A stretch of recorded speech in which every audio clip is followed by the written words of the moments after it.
And in this episode, I want to talk about the properties of the 3D view. And this is very important to be known.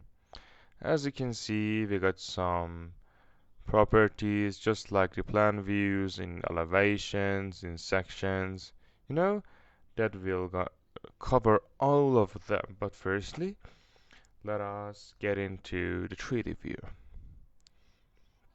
In this view, the first one, we got the view scale that you are already familiar with it, that we can set the scale projects to this view, and you got access to the view scale in the properties and also in the bottom of the screen. And when we set the view scale, for instance custom 1 to 75, then the scale value will be enabled. But by default, the scale value is a read-only parameter. But when we set the view scale to custom, then we can customize the scale value.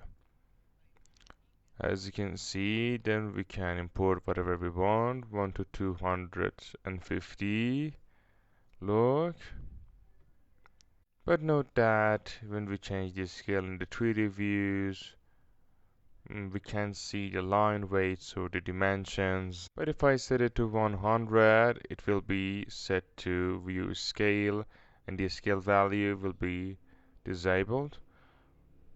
Let's see, here we got some values in the scale view, but when we set it to custom, we can set the value ourselves. Again, 100, like this way. The next part, we got the detail level that we talked about it before. We can set it to coarse, medium, and fine. That again, we got access to them at the bottom of the page. The next one, parts visibility. As you can see, there you can get access to the part in modify tab. We'll talk about parts later. That parts, as you can see, you can create parts from the layers or subcomponents of the selected elements. It enables us to create some parts out of the subcomponents of some elements. For instance, let me select a specific part here to create parts out of it.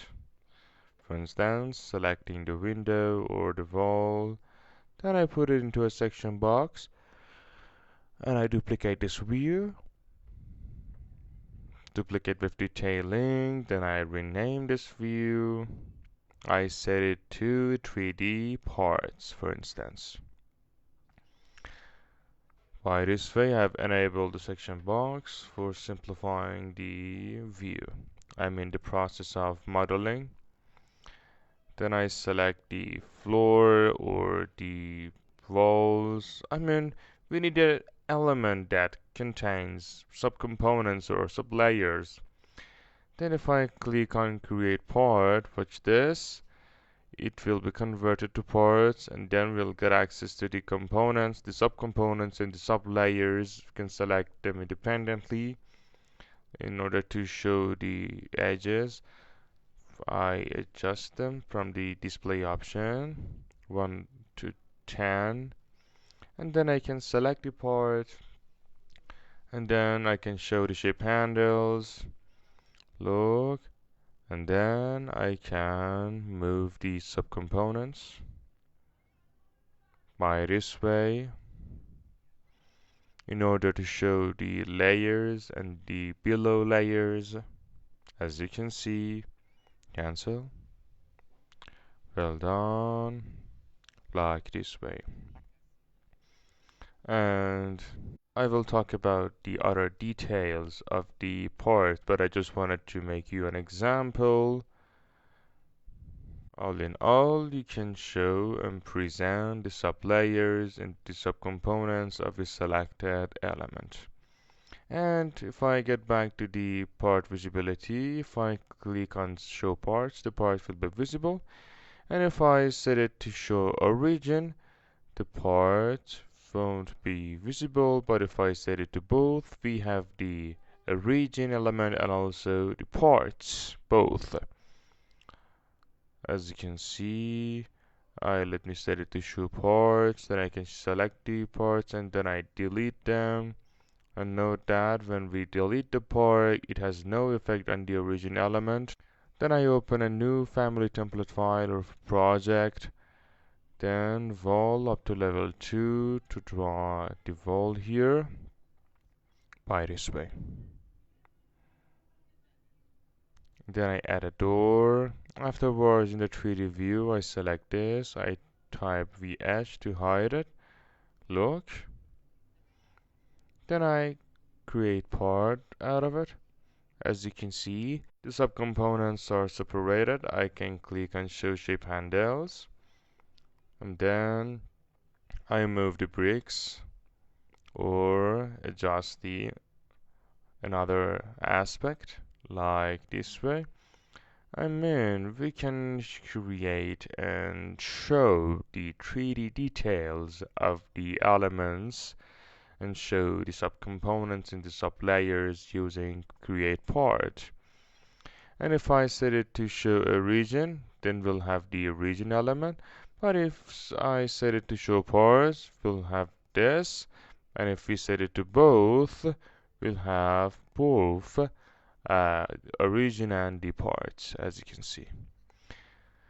In the next part, visibility graphics, that we talked about it before, that I wanna dedicate a session to visibility graphics later. And we talked about the graphic display options as well, that you can get access to it in the visual styles. It makes no difference. But about the discipline that is important, that it specifies how a discipline and specific elements display in the view. We set the discipline for all of the projects. For instance, let me uncheck the section box. Here we got some fixed disciplines like architecture, architectural, structural, mechanical, electrical, plumbing, and coordination. If we set it to architecture, then we'll have the architectural elements visible. But when we set it to structural, the structural elements will be visible. And if I set it to mechanical, we'll have the mechanical elements bold, as you can see, and or highlighted so you can distinguish them in the scene. And if I set it to electrical, as you can see, we got the electrical elements highlighted among the other elements, and then the plumbing elements, that they are highlighted. And also when we set it to coordinate, we'll have all of the disciplines at the same time highlighted. For instance, let me open one of the sample files in Revit in order to show you the difference between the disciplines. I open the architectural file. Here we got all of the disciplines used. They will talk about it in the next session.